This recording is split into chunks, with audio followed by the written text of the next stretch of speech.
मित्रों, आज भूगोल विषय के अंतर्गत हम लोग अध्याय 1 को देखेंगे और इसमें जो आपका टॉपिक है भौगोलिक चिंतन, इसको देखेंगे। जो भौगोलिक चिंतन है, यहाँ पे हमको जो पढ़ना है वो पढ़ना है यूनानी जो भूगोलवेत्ता हुए हैं उन्होंने किस प्रकार से, यानी जो यूनानी भूगोलवेत्ता हुए हैं उन्होंने किस प्रकार से भूगोल के विकास में महत्वपूर्ण योगदान दिया। साथ ही हम ये देखेंगे कि जिस समय यूनानी भूगोलवेत्ता भूगोल के विकास कार्य में लगे हुए थे, उसी समय भारत में कौन सी गतिविधियां चल रही थी, भारत में क्या चल रहा था, भारत में किसका शासन था। आइए भौगोलिक चिंतन पर आने से पहले हम लोग भूगोल के अर्थ को समझने का प्रयास करते हैं। तो जो भूगोल के लिए जो शब्द प्रयोग होता है अंग्रेजी में वो जियोग्राफी है, और जो जियोग्राफी है यह दो शब्दों से मिलकर बना है, जहां जियो है और ग्राफी है। यानी जियो और ग्राफी दो शब्दों से मिलकर बना है क्या आपका जियोग्राफी। और जो जियो और ग्राफी शब्द हैं ये शब्द यूनानी भाषा के शब्द हैं। यानी कि जो जियो है इसका मतलब होता है पृथ्वी, और जो ग्राफी है उसका मतलब क्या होता है, उसका मतलब होता है वर्णन करना। तो इस प्रकार से क्या होता है, जो पृथ्वी का वर्णन है उसको ही हम क्या बोलते हैं, उसी को हम जियोग्राफी कहते हैं। यानी भूगोल विषय के अंतर्गत हम लोग पृथ्वी के वर्णन को देखेंगे। आइए देखते हैं कि भूगोल के विकास में यूनानी भूगोलवेत्ताओं ने किस प्रकार से योगदान दिया। तो हम देखते हैं पहले यहाँ पे क्या कि 600 ईसा पूर्व से लेकर लगभग 300 ईस्वी तक का जो समय रहा है उसको हम क्या बोलते हैं, उसको हम कहते हैं यूनान का स्वर्णकाल कहते हैं। अगर हम अब ये कहें कि यूनान का स्वर्णकाल मतलब क्या है, इसका मतलब यह है कि इस समय जो है केवल ज्योग्राफी के ही विकास में नहीं बल्कि अन्य विषयों के विकास में, जैसे जीव विज्ञान हो गया, आपका मनोविज्ञान हो गया, गणित हो गया, सभी क्षेत्रों में क्या है महत्वपूर्ण कार्य किए गए थे। तो इस प्रकार से हम कह सकते हैं कि ये इस समय जो है सभी विषयों के विकास का स्वर्णकाल रहा। तो 600 ईसा पूर्व से लेकर 300 ईस्वी यदि हम गणना करते हैं तो आपका लगभग ये जो है 900 वर्षों तक जो है, जो ये समय रहा है 900 वर्षों का, यह भूगोल के विकास में ही नहीं अपितु सभी प्रकार के विषयों के विकास में महत्वपूर्ण योगदान रहा। जैसे हम देखेंगे प्लेटो के बारे में, अरस्तु के बारे में, और यहाँ पे जो और भी भूगोलवेत्ता हुए हैं, केटीएस हुए हैं, तो इन्होंने केवल एक ही विषय में अपना योगदान नहीं दिया, अन्य विषयों में भी दिया। परंतु हम यहाँ ज्योग्राफी का अध्ययन कर रहे हैं, इसलिए हम ज्योग्राफी के परिप्रेक्ष्य में ही चर्चा करेंगे। आइए देखते हैं। तो अगर हम यहाँ एक चीज और ध्यान देते हैं कि 600 ईसा पूर्व से लेकर 900 ईस्वी तक बात हो रही है अगर, तो 600 ईसा पूर्व में भारत में क्या चल रहा था, तो उस समय क्या था, भारत में आपका 6ठी शताब्दी ईसा पूर्व, यानी कि जो महाजनपदों का काल रहा आपका, ये क्या रहा आपका, ये महाजनपदों का काल रहा। भारत में उस समय क्या है आपके 16 महाजनपद जो है उनका उदय हुआ था। और 300 ईस्वी की बात कर रहे हैं, यानी कि जिस समय यहाँ पे गुप्त वंश की नींव पड़ी थी, गुप्त वंश का जो शासक थे उस समय की ये घटना है। तो जो है यानी कि 16 महाजनपदों के समय से गुप्त वंश के उदय तक हमको पता है कि जो है 320 ईस्वी में जो है 320 ईस्वी में चंद्रगुप्त प्रथम जो है, कौन है आपका, गुप्त वंश का चंद्रगुप्त प्रथम, तो ये क्या है गद्दी पर बैठा था। तो इस प्रकार से क्या देखते हैं हम कि 6ठी शताब्दी ईसा पूर्व, 600 ईसा पूर्व से लेकर 300 ईस्वी तक का जो समय रहा है उसको हम भूगोल के विकास का या सभी प्रकार के विषयों के विकास का स्वर्णकाल कहते हैं। इसीलिए इसको हम यूनान का स्वर्णकाल कहते हैं। भूगोल को के नामकरण की बात करते हैं तो भूगोल का जो नामकरण है और उसको प्राथमिक स्तर पर जो व्यवस्थित स्वरूप प्रदान करने का जो श्रेय है वह यूनान के निवासियों को जाता है। यानी जो यूनान के निवासी हैं उन्होंने ही भूगोल का नामकरण किया और उसको प्राथमिक स्तर पर जो है व्यवस्थित स्वरूप प्रदान करने का काम किया। तो इस प्रकार से भूगोल का नामकरण का जो है श्रेय किसको जाएगा, आपका यूनानियों को जाएगा। यूनानियों को हम ग्रीक भी कहते हैं, क्या बोलते हैं हम, ग्रीक भी बोलते हैं। और जो ये देश था आपको उसको हम ग्रीस यानी यूनान बोलते थे, और वहां के जो लोग थे वो क्या थे, ग्रीक थे आपके। फिर देखते हैं जो यूनानी हुए हैं, इन यूनानियों ने भूआकृति विज्ञान, जलवायु विज्ञान और समुद्र विज्ञान के विकास में महत्वपूर्ण योगदान दिया। तो यानी क्या है, इन्होंने जो है भूगोल विषय के अंतर्गत भूआकृति विज्ञान, जलवायु विज्ञान और समुद्र विज्ञान के विकास में महत्वपूर्ण योगदान दिया। आगे देखते हैं हम लोग जो है कि इस काल के जो महत्वपूर्ण यूनानी भूगोलवेत्ता हुए हैं उनको हम देखते हैं। यहाँ ध्यान देने योग्य बात यह है, परीक्षा में जो पूछे जा सकते हैं प्रश्न वहीं से हम उसकी चर्चा करेंगे। आइए देखते हैं होमर के संदर्भ। तो जो होमर हैं, अगर हम इनकी बात करते हैं तो इनका समय क्या है, 900 ईसा पूर्व से 800 ईसा पूर्व तक रहा। तो ये होमर है आपके, और इन्होंने एक ग्रंथ लिखा था इलियड एंड ओडिसी, जो कि महाकाव्य है।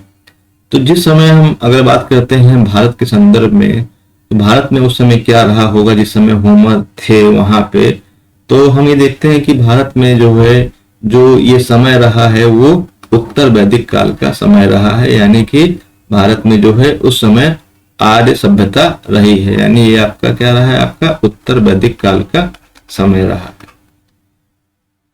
तो आर्यों का समय रहा भारत में, और जो है आर्यों ने वेदों की रचना की थी। तो जिस समय वेदों की रचना की गई थी, हमारे यहाँ ऋग्वेद और जो है यजुर्वेद और आपका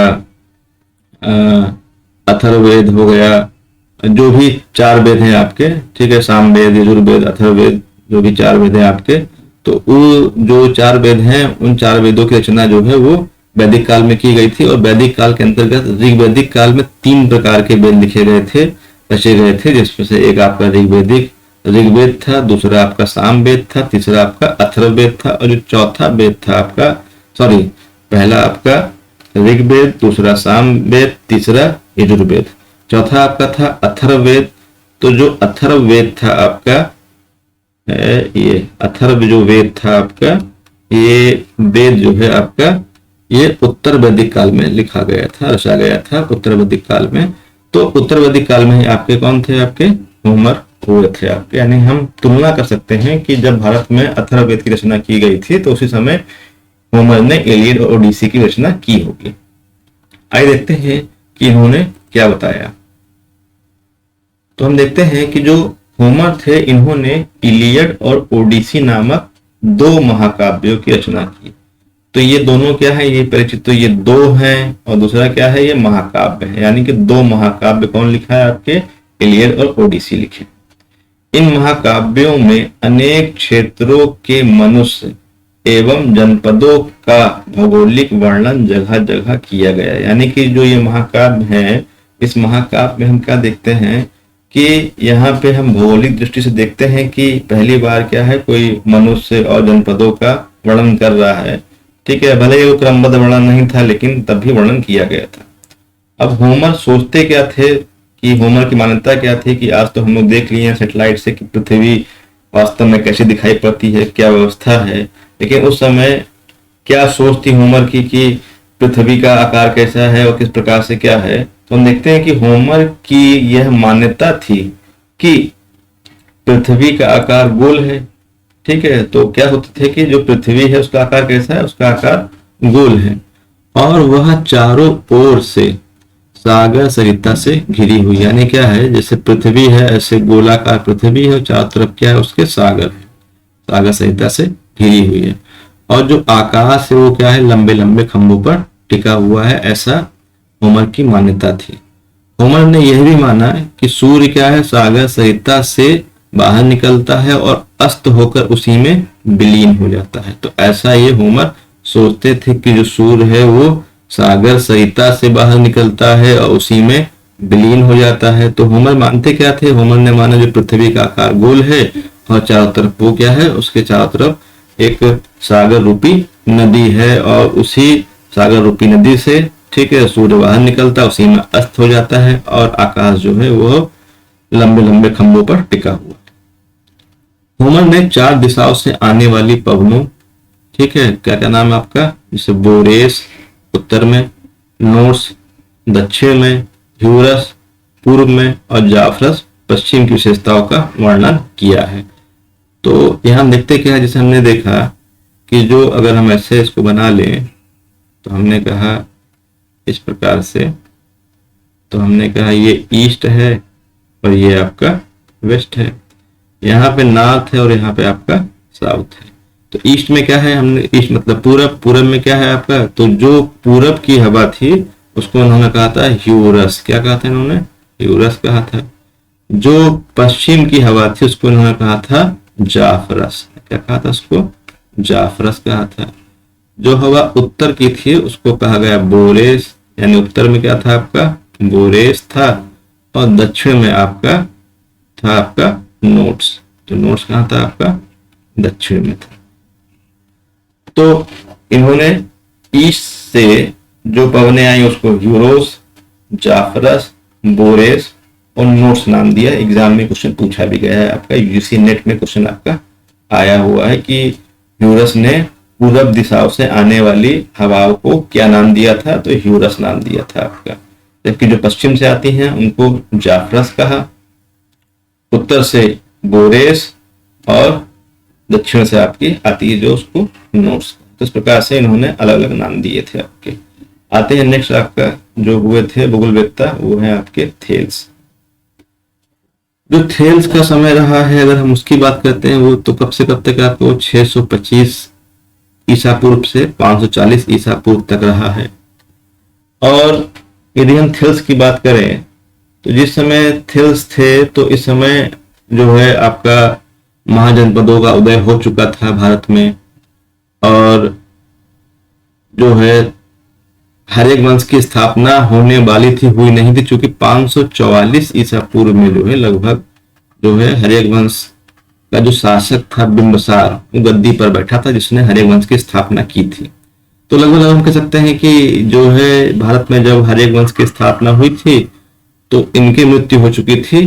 लेकिन महाजनपदों के समय से हम गणना करते हैं तो हम पाते हैं कि जब महाजनपदों का उदय हुआ तो उस समय थेल्स जो है वो अपने भौगोलिक विकास कार्य में लगे हुए थे।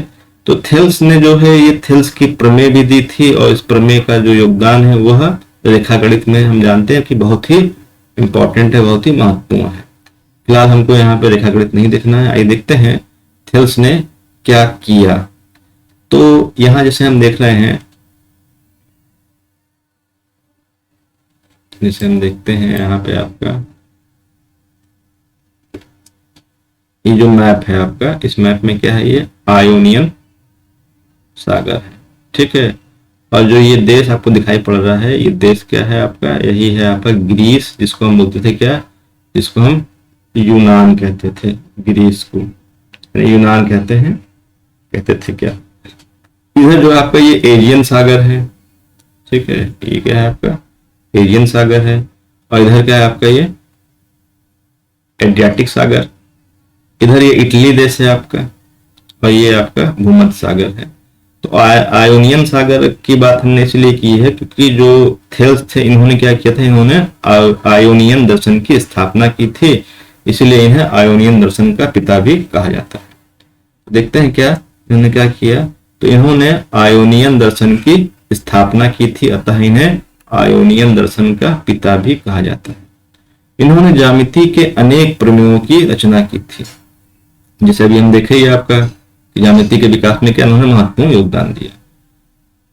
वह प्रथम विद्वान था, यानी प्रथम व्यक्ति थे, ये जो है प्रथम ऐसे स्कॉलर थे जिसने पृथ्वी को नापने का एवं पृथ्वी तल पर स्थानों को अंकित करने का प्रयास किया। तो इन्होंने क्या किया, इन्होंने पहली बार ऐसा काम किया कि पृथ्वी जो है, इस पृथ्वी को नापने का प्रयास किया और पृथ्वी तल पर स्थानों को भी अंकित करने का प्रयास किया और उसका नामकरण करने का प्रयास किया कि ये स्थान कहाँ, ये स्थान कहाँ, ऐसा अंकित करने का प्रयास किया।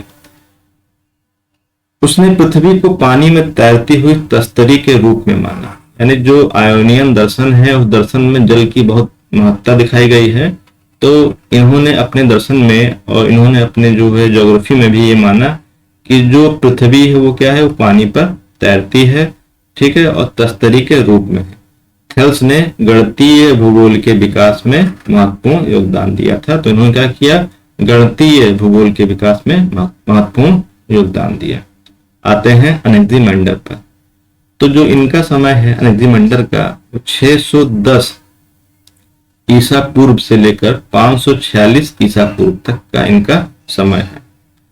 तो जो अनेक्सिमेंडर है, अगर हम इनकी बात करते हैं अनेक्सिमेंडर की, तो ये जो थे आपके जो थेल्स थे उनके शिष्य थे। अनेक्सिमेंडर जो थे थेल्स के शिष्य थे, और जो अनेक्सिमेंडर हैं उन्होंने जो थेल्स हैं इन्होंने गणितीय विकास के योगदान में, गणितीय भूगोल के विकास में योगदान दिया था।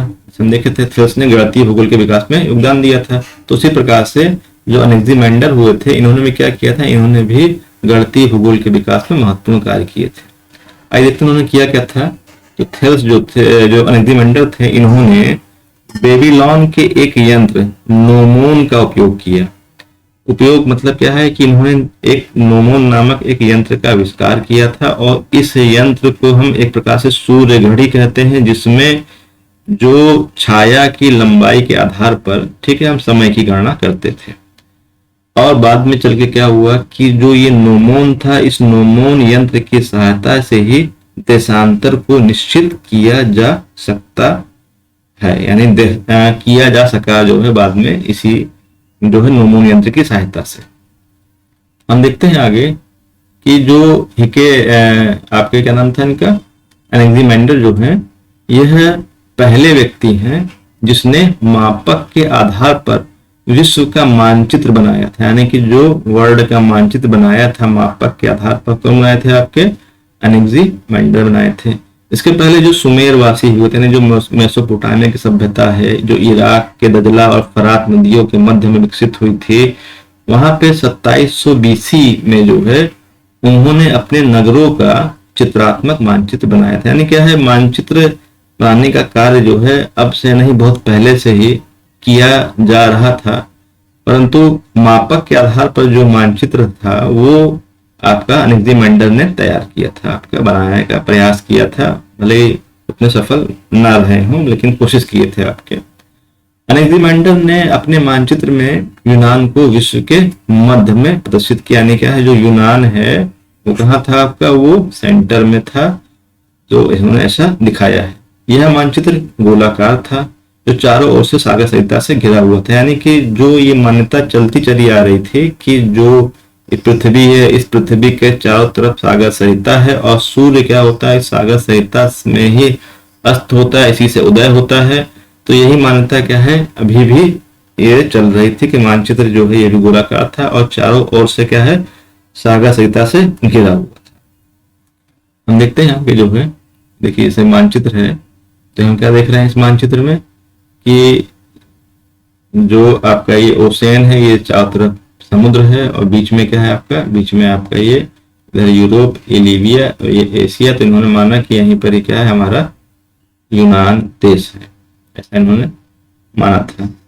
थेल्स के साथ साथ अनेक्सिमेंडर को भी गणितीय भूगोल का संस्थापक माना जाता है। जैसे हमने पीछे बात की थी अभी कि जो थेल्स हैं, थेल्स के शिष्य कौन थे, अनेक्सिमेंडर हुए थे। तो जैसा गुरु वैसा चेला आपका, इसलिए क्या हुआ, थेल्स के साथ साथ अनेक्सिमेंडर को भी हम गणितीय भूगोल का संस्थापक मानते हैं।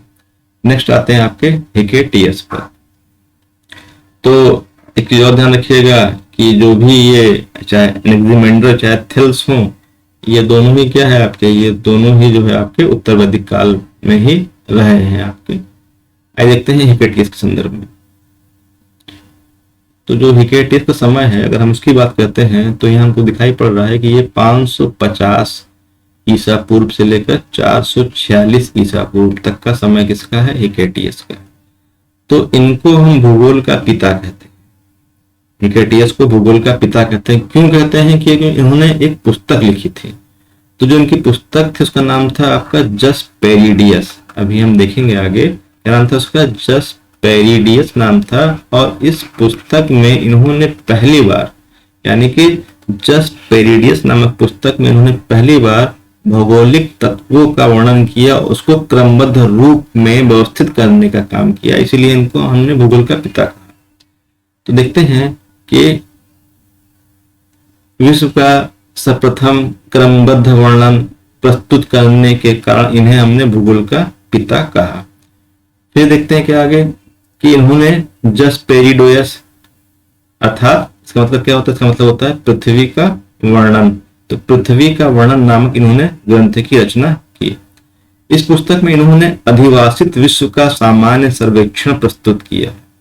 ठीक है, तो पहली चीज तो क्या है, हमको ये याद रखना है कि जसपेरिडियस नामक पुस्तक कौन लिखा है, हिकेटियस लिखे हैं, और इसका मतलब होता है पृथ्वी का वर्णन। और इस पुस्तक में इन्होंने, इस ग्रंथ में इन्होंने जो भी विश्व था उस समय जो है उसका सामान्य सर्वेक्षण प्रस्तुत किया।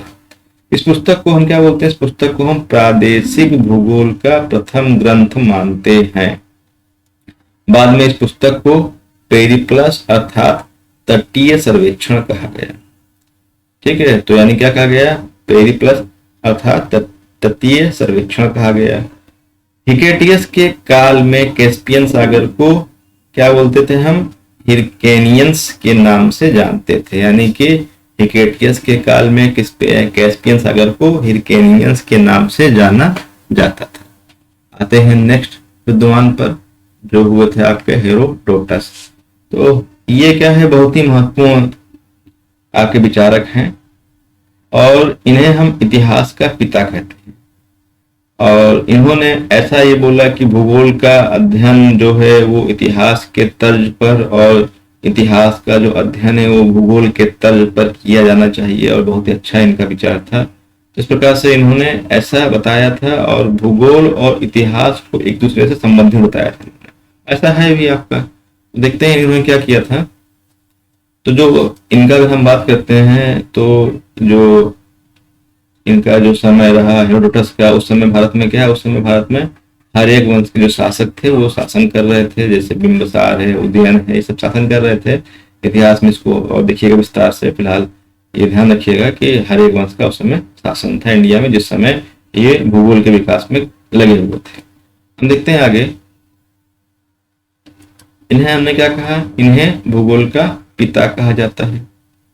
इन्होंने ऐतिहासिक भूगोल के विकास में योगदान दिया। तो ये याद रखने चीजें हैं कि ऐतिहासिक विकास, भूगोल के विकास में किसने योगदान दिया, तो आपके हेरोडोटस ने दिया था, इसलिए इनको इतिहास का पिता भी कहते हैं। इन्होंने नील नदी के, कौन सी नदी आपकी, जो मिस्र में बहती है आपके अफ्रीका महाद्वीप में, नील नदी, तो इन्होंने नील नदी के बाढ़ के मैदान में जमा हुई काली मिट्टी एवं नदी के निक्षेपण से निर्मित डेल्टा का साकारण वर्णन किया। तो हम क्या जानते हैं कि जो नील नदी है वहां पर जो काली मिट्टी जमा होती है और डेल्टा का निर्माण हुआ है वो कैसे होता है, इसका वर्णन कौन किया था, आपके हेरोडोटस किए थे। इन्होंने इस बात का जोरदार समर्थन किया। एग्जाम में आया हुआ है, बहुत ही इंपॉर्टेंट आपका ये जो है आपका, यानी कि वेरी इंपॉर्टेंट है, एग्जाम में पूछा गया है, यूजीसी नेट में भी आया है आपका, और आईएएस की परीक्षा में पूछा गया था ये, जिस समय ऑप्शनल विषय के रूप में आईएएस में ये था। उन्होंने यानी कि हेरोडोटस ने इस बात का जोरदार समर्थन किया कि समस्त इतिहास का भौगोलिक दृष्टि से अध्ययन किया जाना चाहिए एवं समस्त भूगोल को इतिहास की तरह व्यवहार में लाया जाना चाहिए। यानी जैसे हमने कहा कि इतिहास का भौगोलिक दृष्टि से और भूगोल का ऐतिहासिक दृष्टि से अध्ययन करना चाहिए। हेरोडोटस प्रथम विद्वान था जिसने विश्व मानचित्र पर यामोत्तर रेखाएं खींचने का प्रयास किया। जैसे मानचित्र होता है या जो पृथ्वी ग्लोब है, कुछ रेखाएं आपकी ऐसे होती हैं तो उसको हम बोलते हैं यामोत्तर रेखाएं, और इन रेखाओं के द्वारा ही क्या होती है, इन रेखाओं के द्वारा ही समय की गणना होती है। तो जो मानचित्र है, इस मानचित्र पर जो भी देशांतर रेखाएं हैं यानी यामोत्तर रेखाएं खींचने का जो प्रयास किया गया वो कौन किया था, आपका हेरोडोटस किए थे। तो बहुत ही विद्वान व्यक्ति थे, इतिहास के और भूगोल के विकास में उन्होंने क्या किया, महत्वपूर्ण योगदान दिया। नेक्स्ट देखते हैं क्या है आपके, अच्छा और देखिए आगे इसी में जो हेरोडोटस हैं आपके, इन्होंने क्या किया, हेरोडोटस ने ये प्रथम भूगोलवेत्ता था जिसने कैस्पियन सागर को आंतरिक सागर माना। क्या माना आपका? आंतरिक सागर माना।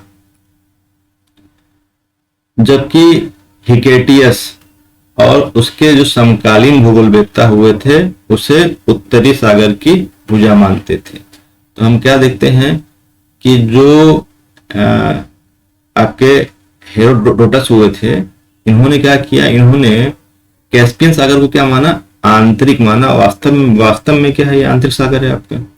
जबकि जो हिकेटियस, जिसको हम भूगोल का पिता कहते हैं, और जो उसके समकालीन भूगोलवेत्ता हुए थे, उन्होंने क्या कहा ये उत्तरी सागर का एक भाग, तो उसको उत्तरी सागर से जुड़ा हुआ माना। जबकि क्या है? ये एक आंतरिक सागर है वास्तव में, हमको पता है आज। इन्होंने तापमान एवं पवन के चलने में सह संबंध स्थापित किया। तो हम क्या देखते हैं? हम देखते हैं कि तापमान और पवन, तो हमको पता है कि जहां पे तापमान ज्यादा होगा, यानी जो टेम्परेचर क्या होगा, जहां पे हाई होता है वहां पे प्रेशर क्या होता है? वहां प्रेशर लो होता है, वायुदाब निम्न होता है। जब वायुदाब निम्न होगा, ठीक है, और जहां टेम्परेचर क्या होगा? कम होगा, वहां प्रेशर क्या होगा? वहां प्रेशर हाई होगा। तो हवा क्या होगी? हवा हाई प्रेशर से लो प्रेशर की ओर चलना आरंभ कर देगी। तो इसके संदर्भ में बताया कौन था? इसके संदर्भ में बताए थे आपके हेरोडोटस। तो इन्होंने क्या बताया? इन्होंने बताया तापमान और पवन के चलने में क्या होता है? सहसंबंध रहता है। विश्व भूखंड को 3 महाद्वीपों यूरोप, एशिया और लीबिया में विभाजित करने वाले क्या है? ये प्रथम विद्वान थे। तो अभी जो हमने मानचित्र देखा था कि ऐसे गोलाकार मानचित्र था, उसमें यूरोप था, एशिया और लीबिया थे आपके, तो ये बांटने वाला कौन था आपका? ये बांटने वाले आपके हेरोडोटस थे। फिर हम देखते हैं आगे। हेरोडोटस के लेखों से यह ज्ञात होता है कि उसने इस बात पर जोर दिया था कि किसी राष्ट्र को या किन्हीं लोगों की जीवन शैली को ठीक ढंग से समझने के लिए घटना तथा वातावरण के पारस्परिक संबंधों पर ध्यान देना आवश्यक है। और वास्तव में यही क्या होता है? यही वातावरणवाद की विचारधारा कहलाती है।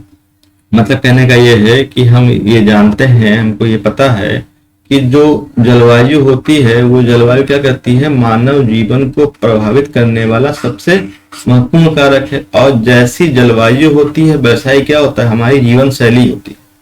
तो ये बता रहे हैं कि किसी भी राष्ट्र या कोई भी जो लोग होते हैं, जो उनकी जीवन शैली होता है, यदि उसको समझना है, ठीक है, तो वहां का जो वातावरण है और उससे जो संबंध है, वातावरण के पारस्परिक संबंधों पर ध्यान देना आवश्यक। मतलब क्या है? जलवायु संबंधी जैसे होगा वैसे ही क्या होगा? वहां उनका आचार व्यवहार होता है। तो इस प्रकार से यहाँ पे क्या होता है? वातावरणवाद की एक नींव पड़ती है कि जैसा वातावरण होता है उसी प्रकार से मानव का विकास होता है। और ये वास्तव में एकदम सही है। नेक्स्ट चलते हैं हम लोग आगे, प्लेटो के संदर्भ में देखते हैं। तो जो प्लेटो का समय है वो क्या है आपका? 428 से 348 ईसा पूर्व का समय है। 428 से 348 ईसा पूर्व की बात करते हैं यदि हम, तो हम पाते हैं कि जो ये प्लेटो हैं जिस समय थे उस समय भारत में क्या हुआ था? तो भारत में आपका जो है मौर्य वंश की स्थापना का कार्य चल रहा था। और जो है हम कह सकते हैं कि नंद वंश की उस समय भारत में स्थापना हो चुकी थी।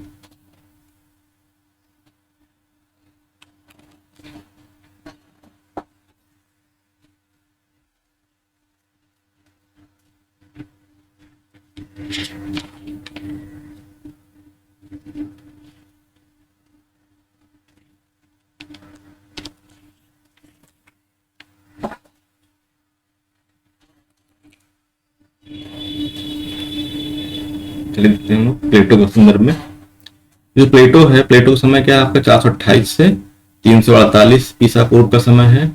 और जो अगर हम बात करते हैं प्लेटो की, तो हम क्या पाते हैं? जो प्लेटो हैं, ये प्लेटो जो है शिशु नाग वंश का जो शासक था आपका, कौन आपका? जो शिशु नाग वंश का शासक था, नाग दशक, क्या नाम था आपका? नाग दशक जो है। तो जो नाग दशक था उसके ये समकालीन रहे हैं आपके प्लेटो जो है। तो इनके बारे में देखते हैं क्या कि जो प्लेटो हैं, इन्हें क्या बोलते हैं? प्लेटो को अफलातून भी कहा जाता है। क्या बोलते हैं इसको हम? अफलातून भी कहते हैं। प्लेटो सुकरात का शिष्य और अरस्तू का गुरु था। तो इसे हम ये कहते हैं कि जो प्लेटो है वो सुकरात का शिष्य था, यानी सबसे पहले कौन होंगे? पहले सुकरात थे आपके। सुकरात का शिष्य कौन था? सुकरात का शिष्य थे प्लेटो। सुकरात के शिष्य प्लेटो थे, और प्लेटो के शिष्य कौन थे? प्लेटो के शिष्य थे आपके अरस्तु। ठीक है, अरस्तु ये प्लेटो के शिष्य थे। और उसके बाद हम देखते हैं कि अरस्तु का शिष्य कौन हुआ था? तो अरस्तु का शिष्य आपका सिकंदर हुआ था। ठीक है, तो सिकंदर क्या थे? अरस्तु के शिष्य थे। तो इस प्रकार से क्या है कि यहां से भी क्वेश्चन एग्जाम में बनता है आपका कि कौन किसका गुरु और शिष्य था। तो सुकरात के जो शिष्य थे वो प्लेटो थे। प्लेटो के शिष्य थे आपके अरस्तु, और अरस्तु के जो शिष्य थे वो सिकंदर थे। प्लेटो का यह विचार था कि इस विश्व में प्रत्येक वस्तु पूर्णता को प्राप्त करना चाहती है, अतः उन्होंने यह निष्कर्ष निकाला कि पृथ्वी चपटी नहीं बल्कि क्या है? गोलाकार या वलयाकार है। तो इन्होंने पहली बार बताया कि जो पृथ्वी है वास्तव में कैसी है? वो गोलाकार है।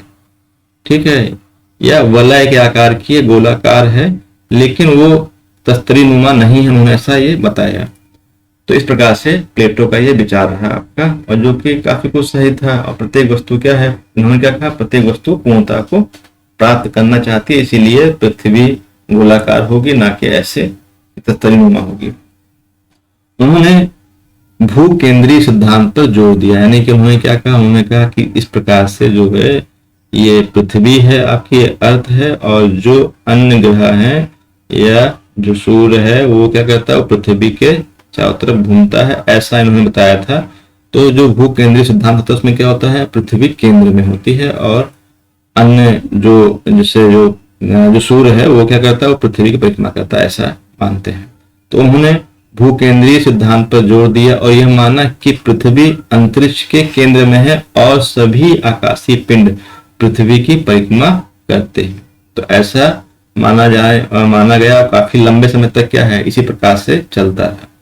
उसके बाद जो है कॉपरनिकस हुए थे 1700 ईस्वी में, और इन्होंने जो है ये विचार जो है दिया कि नहीं, जो पृथ्वी है वो क्या है? वो सूर्य के चारों तरफ चक्कर लगा रही है। यानी इन्होंने क्या होता है? इन्होंने सूर्य केंद्र सिद्धांत दिया, यानी सूर्य मध्य में है और पृथ्वी जो है ऐसे चक्कर लगा रही। तो ऐसा कौन बताया था? ऐसा बताया था कॉपरनिकस। लेकिन कॉपरनिकस के पहले तक ये माना जाता रहा, यानी कि 1700 ईस्वी के पहले तक। तो 1700 ईस्वी की अगर हम बात करते हैं तो हम कह सकते हैं कि जो है आपका भारत में अगर हम तुलना करें तो अकबर जो है उस समय ये जानते होंगे कि जो है भू केंद्रित सिद्धांत जो है लागू था उस समय। तो यानी पृथ्वी केंद्र में थी और सब ग्रह उसकी परिक्रमा करते हैं, ऐसा अकबर के समय तक रहा है। क्योंकि 1707 ईस्वी में औरंगजेब की मृत्यु हुई है और 1700 ईस्वी तक औरंगजेब का शासन रहा है आपका। यानी कि औरंगजेब के समय पर कॉपरनिकस हुए थे और इन्होंने ऐसा बताया था। फिर हम देखते हैं आगे क्या है अरस्तु के संदर्भ में। तो अगर हम बात करते हैं अरस्तु की, तो जो अरस्तु थे आपके, इनका समय क्या है? 384 ईसा पूर्व से लेकर 322 ईसा पूर्व तक का समय है इनका। और अगर हम भारत के संदर्भ में बात करें अरस्तु के, तो यहाँ पर क्या है? यहाँ पर जो नंद वंश का शासक था आपका घनानंद, ठीक है, यानी कि घनानंद का भारत में शासन चल रहा था उस समय। अरस्तु हुए थे, अरस्तु के शिष्य सिकंदर थे आपके। और हमको पता है कि जो मौर्य वंश का शासक हुआ है आपका, यानी कि चंद्रगुप्त मौर्य, ठीक है, उसकी एक बार मुलाकात भी हुई थी सिकंदर से, ऐसा है, कहा जाता है, ऐसा ठीक है, इतिहास ऐसा बताता है। तो जो अरस्तु हैं इन्होंने क्या है? इन्होंने एक पुस्तक लिखी ब्रह्मांड वर्णन, यानी कि इसको बोलते हैं ट्रीटीज ऑन द हेवन, यानी ब्रह्मांड वर्णन पुस्तक लिखी। साथ ही इन्होंने क्या लिखा? इन्होंने लिखा जलवायु विज्ञान यानी मेट्रोलॉजिया की रचना की। तो आपका ट्रीटीज ऑन द हेवन एक पुस्तक थी इनकी, ये इंग्लिश नाम याद रखिएगा। ये यूनानी नाम है फिलहाल तो, traitress of heaven, on the heaven, and क्या है आपका मेट्रियोलॉजिया यानी जलवायु विज्ञान की रचना की। यह नियतिवाद के समर्थक थे। यानी क्या थे ये नियतिवाद के समर्थक थे। तो इसमें क्या होता है नियतिवाद में, इसमें होता यह है कि ये भाग्यवादी होते हैं और जो होता है अच्छा होता है ईश्वर के द्वारा होता है और पहले से ही निर्धारित होता है ऐसा मानते हैं। तो यहाँ पे देखिए इसकी व्याख्या की गई है कि नियतिवाद के अंतर्गत यह मान्यता है कि संसार में जो कुछ होता है वह सब ईश्वर द्वारा पूर्व निर्धारित रहता है तथा जिसे किसी प्रकार से टाला नहीं जा सकता, ऐसा इन्होंने कहा। यानी क्या है नियतिवाद के ये समर्थक रहे और एक प्रकार से हम कह सकते हैं ये संस्थापक रहे। नेक्स्ट है आपका इराटोस्थेनीज। इनका जो समय रहा है 276 से ईसा पूर्व से 194 बीसी तक रहा है। यानी कि हम कह सकते हैं लगभग ये भारत में क्या है उस समय अशोक का शासन था, अशोक के समकालीन थे कौन, आपके इराटोस्थेनीज। तो इन्होंने क्या महत्वपूर्ण कार्य किया, इनको भी हम भूगोल का पिता कहते हैं। तो इन्होंने क्या किया, भूगोल को एक अलग अध्ययन शास्त्र के रूप में स्थापित करने का कार्य जो किया था वह यूनानी विद्वान इराटोस्थेनीज द्वारा किया गया था। इन्होंने क्या किया, इन्होंने पृथ्वी को 5 कटिबंधों में विभाजित किया था। क्या किया इन्होंने आपका, इन्होंने पृथ्वी को 5 कटिबंधों में विभाजित किया। एक क्या था आपका, जैसे ऐसे इन्होंने बांटा कि ऐसे ही पृथ्वी है आपका, तो एक है आपका ये उष्ण कटिबंध और इधर क्या है आपका यानी नॉर्थ में, यानी कि ये आपका 0 डिग्री, इधर नॉर्थ में आपका और इधर आपका साउथ में। तो ये आपका उष्ण कटिबंध हो गया, उष्ण कटिबंध। इधर क्या हो गया आपका ये उपोष्ण कटिबंध हो गया आपका, उष्ण कटिबंध, सॉरी 2 क्या हो गया आपके, इधर 2 इन्होंने माने शीतोष्ण कटिबंध, माना क्या है शीतोष्ण कटिबंध माना, एक इधर और एक इधर यानी कि साउथ में। तो इन्होंने क्या कहा, इन्होंने कहा एक उष्ण कटिबंध है, 2 शीतोष्ण कटिबंध है और 2 क्या है आपके, 2 इधर आपके शीत कटिबंध है। तो इन्होंने इस प्रकार से पृथ्वी पर 5 कटिबंध की बात की थी, ठीक है। तो इन्होंने 5 बेल्ट की बात की थी कि 5 बेल्ट हैं, ठीक है। वर्तमान में कितनी बेल्ट है आपकी, वर्तमान में आपकी हम जानते हैं कुल मिला के 7 बेल्ट है। तो वर्तमान अगर हम बात करते हैं तुलना करते हैं तो हम पाते क्या है कि आपका एक क्या होता है उष्ण कटिबंध होता है, दूसरा क्या होता है आपका उपोष्ण कटिबंध होता है, उपोष्ण कटिबंध होता है। तो इसकी एक ही बेल्ट है आपकी उष्ण कटिबंध की जो मध्य में है, जैसे ये पृथ्वी है आपकी मध्य में है उष्ण कटिबंध, उपोष्ण कटिबंध यहाँ है आपका, जो शीतोष्ण कटिबंध है आपका, उसके बाद क्या है शीत कटिबंध। तो हम देखते क्या है उपोष्ण कटिबंध कितने हैं, 2 हैं आपके। तो उष्ण कटिबंध आपका 1, उपोष्ण कटिबंध आपके 2, शीतोष्ण कितने होंगे आपके, शीतोष्ण भी आपके 2 हैं और 2 क्या है आपके शीत कटिबंध है। तो हम जोड़ते हैं 2 2 4 2 6 7, कुल क्या है आपके 7 बेल्ट है। कितनी है समय, 7 बेल्ट है, ठीक है। लेकिन पहली बार बेल्ट की बात कौन किया था आपकी, तो ये इराटोस्थेनीज किए थे। उन्होंने क्या कहा था, उन्होंने कहा था पृथ्वी पर 5 बेल्ट हैं स्टार्टिंग में। ये देखिए इन्होंने क्या किया, नील नदी के पश्चिम में निवास करने वाले नूबियंस, जो वहां पे नूबियंस थे उनका उल्लेख करने वाला क्या है, ये प्रथम विद्वान था। यानी जो इराटोस्थेनीज थे इन्होंने क्या किया, इन्होंने नूबियंस के विषय में बताया जो कि नील नदी के पश्चिम में निवास करने वाले एक खानाबदोश जनजाति थी आपकी। इसके बाद देखते हैं क्या कि जो ये थे आपके ये प्रथम विद्वान थे। ये बहुत ही इंपॉर्टेंट क्वेश्चन है, वेरी इंपॉर्टेंट, एग्जाम में पूछा भी गया है आपका।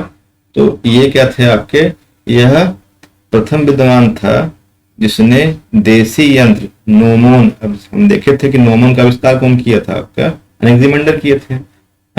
तो नोमोन की सहायता से इन्होंने क्या किया, विषुवत रेखा की सही लंबाई ज्ञात की और यह बताया कि पृथ्वी की जो परिधि है वो कितनी है, 25,000 मील है। तो एग्जाम में क्वेश्चन पूछा गया था आपका यूजीसी नेट में, किस विद्वान ने पृथ्वी की परिधि को 25,000 मील मापा था, तो कौन थे आपके आपके इरेटोस्थेनीज थे। वस्तुतः ध्रुवों से होकर पृथ्वी की परिधि 24,860 मील है, ऐसा है। ठीक है, तो इनके द्वारा जो परिधि की माप की गई थी वो लगभग लगभग क्या थी आपकी, सही थी। तो यहाँ कह रहा है इरेटोस्थेनीज द्वारा मापी गई पृथ्वी की परिधि बहुत कुछ शुद्ध थी, केवल 14% अशुद्धि थी। कितनी थी आपकी, 14% अशुद्धि थी, नहीं तो वो क्या थी, शुद्ध थी। पृथ्वी की जो वास्तविक परिधि है वो कितनी है, 28,000 मील है। इन्होंने कितनी बताई, इन्होंने बताई थी 25,000 मील जो है इन्होंने बताई थी, 25,000 मील, और है कितनी, 28,000 मील। तो ये सोचने की बात है कि जिस समय कोई संसाधन नहीं थे उस समय जो है जो विद्वान थे उन्होंने इतना कार्य कर लिया था। उनके द्वारा यानी कि इरेटोस्थेनीज द्वारा जो लिखी गई पुस्तक थी उसका नाम क्या था, एक्यूमेन। तो एक्यूमेन क्या था, इन्होंने एक पुस्तक लिखी थी जिसका मतलब क्या होता है, वास योग्य यानी कि हैबिटेबल जो होता है। तो ये ध्यान रखना कि इन्होंने एक पुस्तक लिखी, उसका नाम क्या था, एक्यूमेन नामक पुस्तक इन्होंने लिखी थी। इन्होंने पृथ्वी से सूर्य और चंद्रमा की दूरी को मापने का भी प्रयास किया था, यानी जो आपकी अर्थ है उस अर्थ से सूर्य की दूरी क्या होगी, मून की दूरी क्या होगी, ये मापने का प्रयास कौन किया था, ये मापने का प्रयास जो है आपके इरेटोस्थेनीज द्वारा किया गया था। और जियोग्राफी शब्द का जो प्रथम प्रस्तावक कौन थे आपके, तो जियोग्राफी शब्द के प्रथम प्रस्तावक जो है आपके वो इरेटोस्थेनीज थे, आपके जो है ज्योग्राफी शब्द के प्रथम प्रस्तावक थे। उन्होंने जियोग्राफिया नामक पुस्तक की रचना की, ये बहुत ही इंपॉर्टेंट पुस्तक है, इनकी जो परीक्षा में पूछी जाती है। तो जियोग्राफिया नामक पुस्तक कौन लिखा था आपका, इरेटोस्थेनीज लिखे थे। तो इन्होंने जियोग्राफिया नामक पुस्तक की रचना की, इसमें गणितीय भूगोल का वर्णन किया गया, यानी ये भी क्या है, गणितीय भूगोल के विकास में महत्वपूर्ण योगदान दिए थे। इससे पहले हमने देखा थेल्स भी दिए थे, नदी भी दिए थे। देखिए इन्होंने क्या है, इस प्रकार से जो है ये अलेक्जेंड्रिया और जो साइने हैं इसके मध्य की दूरी को मापने का प्रयास किया था, और जो है काफी कुछ इन्होंने सही मापी थी जो है। तो यहाँ दे रहा क्या है, यहाँ दे रहा है पृथ्वी की परिधि को मापने के लिए उन्होंने, देखिए पृथ्वी की परिधि, जो परिधि होती है आपकी ये चारों तरफ पृथ्वी की परिधि को मापने के लिए उन्होंने साइने एवं अलेक्जेंड्रिया में परीक्षण किए, एवं इन दोनों के बीच की दूरी को लगभग 500 मील माना, जबकि ये दूरी वास्तव में 453 मील है, थोड़ा अंतर था आपका। साथ ही उन्होंने पृथ्वी की आकृति को पूर्णतः गोलाकार माना था, यानी क्या माना, पूर्णतः गोलाकार है पृथ्वी की आकृति, चपटी नहीं ध्रुव पर, ऐसा मानते थे। तो काफी कुछ आप उन्होंने सही बताया। नेक्स्ट आते हैं हम लोग आपका हिपार्कस पर। जो हिपार्कस है इनका टाइम देखते हैं क्या है, 190 ईसा पूर्व से लेकर 125 ईसा पूर्व तक का इनका समय है। ठीक है, तो अगर हम हिपार्कस की बात करते हैं तो हम पाते हैं कि यहाँ पे उस समय जो है सातवाहन वंश का जो शासक था गौतमी पुत्र सातकर्णी, उसके ही समकालीन थे, एक प्रकार से कह सकते हैं। ठीक है, फिलहाल आते हैं ज्योग्राफी पर। तो इन्होंने क्या किया, इन्होंने अक्षांश, तो इन्होंने क्या किया, इन्होंने अक्षांश एवं देशांतर के आधार पर पृथ्वी आधार पर उसने विश्व को क्लाइमाटा में विभाजित किया, यानी क्लाइमाटा में क्या, अक्षांश पेटियों में। तो पृथ्वी को अक्षांश की पेटियों में जो बांटने का काम किया था, कौन किया, ठीक है, अक्षांश और देशांतर के आधार पर उसने विश्व को क्लाइमाटा में विभाजित किया, यानी अक्षांश की पेटियों में बांटा, प्रकार से अक्षांश की पेटी में इसको बांट दिया। अक्षांश देशांतर रेखा जाल के आधार पर ज्ञात विश्व को 11 जलवायु प्रदेशों में विभाजित किया। तो कितने बांटा आपका, 11 जलवायु प्रदेशों में बांटने वाले कौन थे, हिपार्कस थे। इन्होंने जो है विश्व को 11 जलवायु प्रदेशों में बांटा, अक्षांश पेटियों को निर्धारित किया इन्होंने। वह प्रथम विद्वान था जिसने असीरियन गणित के आधार पर वृत्त की माप को 360 अंश में विभाजित किया। तो इन्होंने क्या किया, इन्होंने जो रेखा गणित है, ज्यामिति है, उसमें भी अपना योगदान दिया और ये बताया कि जो वृत्त है उस वृत्त का जो कोण होता है वो कितना होता है, 360 अंश होता है, 360 अंश होता है, जो एकदम आज भी हम लोग पढ़ते हैं। उसने विषुवत रेखा एवं देशांतर रेखाओं को भी बृहद वृत्त बताया उसने, यानी उसने विषुवत रेखा, वास्तव में जो ये आपकी होती है विषुवत रेखा क्या होती है, इस प्रकार से सबसे बड़ा बृहद वृत्त होती है। उसी प्रकार से प्रत्येक देशांतर रेखाएं क्या होती हैं, वो बृहद वृत्त का ही निर्माण करती हैं। तो जितनी भी देशांतर रेखाएं क्या होती हैं, बृहद वृत्त का निर्माण करती हैं। तो इस प्रकार से हम क्या देखते हैं कि इन्होंने क्या किया, इन्होंने देशांतर रेखाओं को भी बृहद वृत्त बताया, जो कि एकदम सही है, और साथ ही उन्होंने विषुवत रेखा को भी बृहद वृत्त के रूप में माना, एकदम सही है जो हम पढ़ते हैं। अक्षांश एवं देशांतर निश्चित करने के लिए उन्होंने एस्ट्रोलेब नामक यंत्र का आविष्कार किया, जो नोमोन की तुलना में क्या बहुत उपयोगी था। यानी अब तक क्या था, अब तक जो है नोमोन नामक जो यंत्र की सहायता से अक्षांश और देशांतर को निर्धारित करने का काम किया जा रहा था, परंतु ठीक है, इन्होंने क्या किया, इन्होंने एस्ट्रोलेब नामक यंत्र का उपयोग किया और इस यंत्र की सहायता से अक्षांश और देशांतर को निश्चित करने का काम किया। ये देखते हैं हम लोग आगे। हिपार्कस ने क्या किया, त्रिविमीय यानी 3 डायमेंशनल त्रिविमीय मंडल को द्विविमीय मंडल में परिवर्तित किया। यानी ये प्रक्षेप बनाने की एक विधि होती है। जैसे हमने कहा कि ये ग्लोब है, ये क्या है, ये ग्लोब है, यानी पृथ्वी का प्रतिकृति, पृथ्वी की आकृति है, ठीक है। ग्लोब जो है, ग्लोब ऐसे है पृथ्वी, तो ग्लोब क्या आपका 3 डायमेंशन है, त्रिविमीय आकृति है। इस आकृति का करेंगे हम द्विविमीय आकृति, यानी मानचित्र में हमको दिखाना है। तो ये जो एक कला है, और ये प्रक्षेप के द्वारा होता है, और ये जो प्रक्षेप होता है इसके संदर्भ में कौन बात किया, आपके हिपार्कस बात किए थे। यानी हम कह सकते हैं कार्टोलॉजी जो होता है आपका, उसके विकास में इनका महत्वपूर्ण योगदान है। और इन्होंने क्या किया, इन्होंने प्रक्षेप बनाने की योजना प्रस्तुत की, और ये जो है लंबरूपी और समरूपी प्रक्षेप की बात की थी, जो हम लोग अभी आगे पढ़ेंगे जब प्रक्षेप के बारे में पढ़ेंगे। नेक्स्ट आते हैं हम लोग पोसिडोनियस पर। तो जो पोसिडोनियस है, अगर हम इनकी बात करते हैं, तो जो पोसिडोनियस के समय में अगर हम बात करें भारत में क्या हुआ था, तो भारत में उस समय हिंद यूनानी आक्रमण हुए थे। यानी जो हिंद यूनानी हैं उन्होंने, ठीक है, आक्रमण किए थे। और जो आपका डेमेट्रियस था, कौन था आपका, डेमेट्रियस, ठीक है, इसने जो है हिंद यूनानी सत्ता को स्थापित करने का यहाँ पे प्रयास किया था। भारत पर आक्रमण करने वाले ये प्रथम विदेशी आक्रमणकारी भी रहे हैं, कौन, हिंद यूनानी जो है। तो यहाँ पे हम देखते हैं क्या, आपको देखते हैं पोसिडोनियस के बारे में। तो पोसिडोनियस ने क्या किया, इन्होंने द ओसेन नामक पुस्तक लिखी थी। कौन सी पुस्तक थी आपकी, द ओसेन नामक पुस्तक लिखी थी, और यह जो है सागरीय विज्ञान का विशेषज्ञ था। यानी कि ओशिनोलॉजी के विकास में क्या किया, इन्होंने योगदान दिया। तो जो पोसिडोनियस थे, इन्होंने क्या किया, सागरीय विज्ञान के विकास में योगदान दिया था आपका, और द ओसेन नामक पुस्तक लिखी थी। पोसिडोनियस ने सर्वप्रथम यह बताया कि नए चंद्रमा के दिन जब सूर्य एवं चंद्रमा एक सीध में होते हैं तब, तथा पूर्ण चंद्रमा के दिन आने वाले ज्वार दीर्घ ज्वार होते हैं, जबकि प्रथम और अंतिम चतुर्थांश में सर्वाधिक नीचे ज्वार तथा लघु ज्वार आते हैं। बहुत पहले इन्होंने ज्वार और भाटा की उत्पत्ति को स्पष्ट कर दिया था। जैसे अगर हम इसको समझने का प्रयास करें तो हम समझते ये हैं, जैसे हमने कहा कि यहाँ पे 2 चीजें हैं आपका, एक है आपका न्यू मून, यानी इसको हम बोलते हैं, न्यू मून को हम बोलते हैं अमावस्या। क्या बोलते हैं, अमावस्या। और फुल मून को बोलते हैं हम, क्या बोलते हैं, इसको हम बोलते हैं पूर्णिमा। इसको हम बोलते हैं पूर्णिमा। तो ये जो पोसिडोनियस थे, इन्होंने ये बताया कि जब अमावस्या होती है और जब पूर्णिमा होती है तो क्या होंगे, तब आपके दीर्घ ज्वार आते हैं, यानी कि बड़े बड़े ज्वार आते हैं। क्योंकि उस समय क्या होता है, उस समय जो सूर्य है, जैसे हमने कहा आपसे, ये अर्थ है, ये मून है, और ये सन, ठीक है। तो एक अवस्था की ये होती है। तो इसमें क्या आएगा, इसमें आपका दीर्घ ज्वार आएगा। क्या आएगा, इसमें आपका दीर्घ ज्वार आएगा।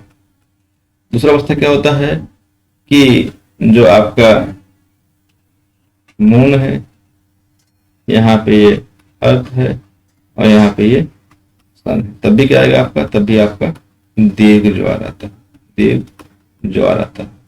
तो अमावस्या और पूर्णिमा के दिन क्या आएंगे, दीर्घ ज्वार आएंगे। जबकि जब जो ऐसे मून है आपका ऐसे परिक्रमा कर रहा है, क्या होता है, तो घूमते घूमते यहाँ चला जाता है आपका, एक बार ऐसे फिर एक बार ऐसे। तो ये क्या होता है, इसको बोलते हैं चतुर्थांश। यानी ये होता है आपका प्रथम चतुर्थांश आपका, ये होता है आपका अंतिम चतुर्थांश। ठीक है, तो जब सूर्य जब समकोणिक अवस्था में होंगे, ऐसे आपका ये सूर्य मान लीजिए, यहाँ पे हमने कहा ये अर्थ है और यहाँ पे हमने कहा ये मून है। तो जो ये समकोणिक अवस्था होगी तो क्या आएंगे, तो आपके लघु ज्वार आते हैं, ऐसा इन्होंने कहा।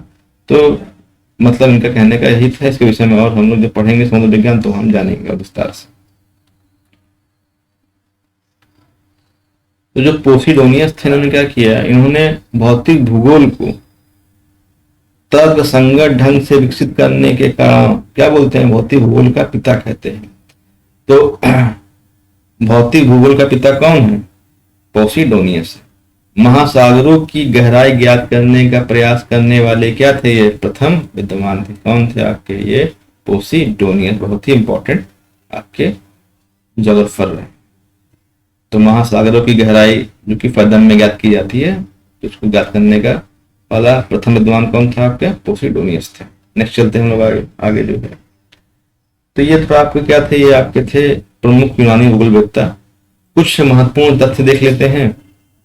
देखिए क्या महत्वपूर्ण तथ्य है, लेकिन इस तथ्यों में जरूरी नहीं है कि ये यूनानी भूगोलवेत्ता, कुछ और भी इनकी चीजें आपको मिल जाएंगी। तो गणितीय भूगोल के विकास का जो गणितीय भूगोल का जो विकास है, उसके विकास में थेल्स, अनाक्सिमेंडर, अरस्तु द्वारा, ठीक है, किया गया। जो विकास है कौन किया आपका, ये किया था थेल्स, अनाक्सिमेंडर, अरस्तु ने क्या किया, गणितीय भूगोल का विकास किया। परंतु इसे चरम बिंदु तक पहुंचाने का जो श्रेय है किसको है, इरेटोस्थनीज को है। आप देखे हुए थे भैया। सर्वप्रथम यूनानियों ने ही रेखा जाल के आधार पर विश्व मानचित्र का निर्माण किया। यानी कि ऐसे जो आपका हम कहें कि जो रेखा जाल है, इस प्रकार से उस रेखा जाल के आधार पर जो मानचित्र बनाया गया, अक्षांश और देशांतर रेखाओं के आधार पर जो मानचित्र बनाया गया, कौन किया, यूनानी किए थे। काफी विद्वान व्यक्ति रहे थे।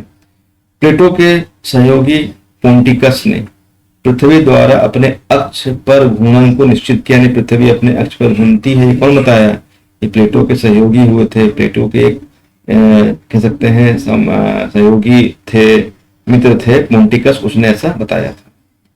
फिर देखते हैं अरस्तु ने क्या किया। अरस्तु ने पृथ्वी की आकृति को गोलाभ आकृति के विषय में, मतलब जो पृथ्वी की आकृति है वो गोलाभ यानी गोलाकार है, ऐसा इन्होंने बताया। तो इन्होंने गुरुत्वाकर्षण का नियम दिया और चंद्र ग्रहण का नियम दिया, और यह स्पष्ट किया कि प्रत्येक वस्तु जो है ये प्रवृत्ति होती है कि वो केंद्र की ओर जाने का प्रयास करती है। इसलिए उन्होंने कहा कि गुरुत्वाकर्षण के नियम के आधार पर पृथ्वी कैसी है, पृथ्वी गोल होगी। दूसरा उन्होंने कहा कि चंद्र ग्रहण में जो होता है, चंद्रमा के तल पर पड़ने वाली जो छाया होती है वो भी कैसी होती है, वो पृथ्वी जो छाया होती है कैसी होती है, वो गोल होती है। इसलिए क्या होती है कि पृथ्वी की जो आकृति है वो गोल होती है, ऐसा इन्होंने बताया। दूसरा जो है आपके इरेटोस्थनीज हुए थे, इन्होंने क्या किया, उन्होंने सर्वप्रथम समांतर, ठीक है, इरेटोस्थनीज द्वारा खींची गई सर्वप्रथम समांतर हरक्यूलिस के पिलर से भारत के छोर तक खींची गई। ठीक है, तो इन्होंने एक समांतर रेखा खींची जो कहां से थी, हरक्यूलिस यानी यूनान के हरक्यूलिस के पिलर से भारत के छोर तक खींची गई थी। प्लेटो ने अधिकांश सिद्धांतों के निर्माण में सामान्य से विशिष्ट के लिए तर्क प्रस्तुत किया, जिसे निगमन पद्धति कहते हैं। तो दो पद्धति होती है आपकी, आगमन और निगमन। तो आगमन का जो प्रणेता थे आपके अरस्तु थे, और निगमन के कौन थे आपके, प्लेटो थे। उन्होंने कहा कि सामान्य से विशिष्ट यानी किस चीज के बारे में, यानी हम क्या कहते हैं कि एक सामान्य सी धारणा से विशिष्ट की ओर चलते हैं, तो ऐसा इन्होंने बताया था। अरस्तु ने क्या कहा था, अरस्तु ने कहा था कि विशिष्ट से सामान्य की यानी नियम से हम चलेंगे तब हम पहुंचेंगे। तो इन्होंने बताया क्या है कि विशिष्ट से सामान्य की ओर हमको चलना चाहिए। उदाहरण देंगे, उदाहरण से कि हम नियम की ओर चलेंगे।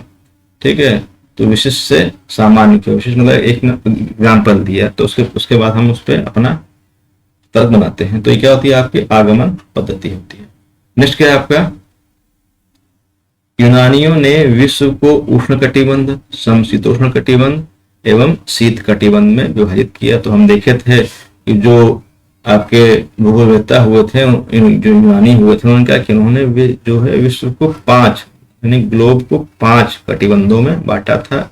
उसमें एक उष्ण कटिबंध था और 2 शीतोष्ण कटिबंध थे और 2 शीत कटिबंध थे। तो ऐसा इन्होंने बांटा था, यानी 5 कटिबंधों में बांटने वाले थे। सोचिएगा कौन थे, पीछे अभी देखा है। यूनानियों ने तापमान एवं मानव अधिवास के बीच संबंध स्थापित किया। ठीक है, तो हम बताए हैं ना अभी, हम पीछे देखे थे कि तापमान, टेम्परेचर का जो प्रभाव होता है वो ह्यूमन पर पड़ता है और जलवायु के अकॉर्डिंग मानव का खान पान और रहन सहन भी होता है, ऐसा यूनानियों ने बताया था। अरस्तु ने यह बताया कि विषुवतरेखीय क्षेत्र अधिक तापमान एवं ध्रुवीय क्षेत्र अधिक ठंडे होने के कारण मानव अधिवास की दृष्टि से अनुकूल नहीं है। तो ऐसा उन्होंने कहा कि वहां पे ऐसी परिस्थितियां हैं कि जो जलवायु जो है वो मानव के रहने के लिए अनुकूल नहीं है, ऐसा इन्होंने कहा। अरस्तु का यह मानना था कि जब भूगर्भ में स्थित गैसें बाहर निकलने का प्रयास करती हैं तो ज्वालामुखी एवं भूकंप की क्रिया होती है। यानी जो अरस्तु हैं उन्होंने भूकंप और ज्वालामुखी तक की व्याख्या कर डाली थी। थियोक्रेटस ने जलवायु और वनस्पति के बीच संबंध स्थापित किया। तो हम देखेंगे अभी थानबेट और कोपेन के बारे में। थानबेट और कोपेन से पहले जो है थियोक्रेटस हुए थे, जिन्होंने क्या किया, जलवायु और वनस्पति के बीच संबंध स्थापित करने का कार्य किया। पाइथागोरस ने सर्वप्रथम पृथ्वी को गोल बताया था 400 BC में। तो सर्वप्रथम पाइथागोरस हुए थे, जिन्होंने क्या है, जिनकी पाइथागोरस प्रमेय भी है, उन्होंने क्या किया, पृथ्वी को सर्वप्रथम गोल बताया था। तो ये थे क्या आपके यूनानी भूगोलवेत्ता कि जो बहुत ही महत्वपूर्ण योगदान दिए भूगोल के विकास में। और इन्होंने क्या किया, इन्होंने भूगोल के विकास में एक बहुत मील का पत्थर इन्होंने दिया, इस प्रकार से हम कह सकते हैं। और कुछ देखते हैं भूगोल में, जैसे महत्वपूर्ण तथ्य में देख लेते हैं कि जो हमको पता होना चाहिए। सब भूगोल का जनक कौन है, पीछे पढ़े हैं अभी, तो हिकेटियस को भूगोल का जनक होते हैं। इतिहास के हेरोडोटस है आपका, जो हेरोडोटस है वो इतिहास के। वर्तमान भूगोल के जनक कौन है, वर्तमान भूगोल के जनक कौन है, तो ये अभी हम लोग पढ़ेंगे हम्बोल्ट के बारे में। तो अलेक्जेंडर वॉन हम्बोल्ट। व्यवस्थित भूगोल का जनक कौन है आपका, इरेटोस्थनीज है, इसलिए इनको भी हम क्या बोलते हैं, भूगोल का पिता कहते हैं। क्या बोलते हैं इनको, भूगोल का पिता कहते हैं। भौतिक भूगोल का जो जनक है आपके कौन थे, पोसिडोनियस थे, हमने पीछे भी पढ़ा था पोसिडोनियस के बारे में। सांस्कृतिक भूगोल का जनक कौन था आपका, तो ये थे आपके कार्ल ओ सावर, यानी कि कार्ल ओ सावर क्या थे आपके, सांस्कृतिक भूगोल के जनक थे। नेक्स्ट क्या है आपका 6 नंबर है, गणितीय भूगोल के संस्थापक कौन थे, तो थेल्स और अनेक्सिमेंडर थे, दोनों गुरु और शिष्य थे। विश्व ग्लोब का निर्माता कौन था, मार्टिन बेहन था, यानी मार्टिन बेहन ने क्या किया था, विश्व ग्लोब का निर्माण किया था। विश्व मानचित्र के निर्माणकर्ता कौन थे, तो कौन थे आपके, अनेक्सिमेंडर थे, देखे भी थे। अनेक्सिमेंडर ने क्या किया था, नोमोन नामक यंत्र का आविष्कार किया था और मानचित्र को बनाने का जो है प्रयास किया था। पहली बार मानचित्र बनाने का जो प्रयास किया गया था वो सुमेरियन जो सभ्यता के लोगों द्वारा किया गया था। भौगोलिक विश्वकोश के रचनाकार कौन है आपके, स्ट्रैबो हैं। तो इस प्रकार से ये थे, हमने अध्याय 1 में जो देखा, ये भूगोल देखा। और इस भूगोल में जो भी ये विद्वान हुए हैं बहुत ही महत्वपूर्ण योगदान है। आशा करता हूँ ये जो है आपको पसंद आया होगा। और जो है इसी प्रकार के वीडियो अगर चाहते हैं पाना तो इसको लाइक करें, शेयर करें, सब्सक्राइब करें।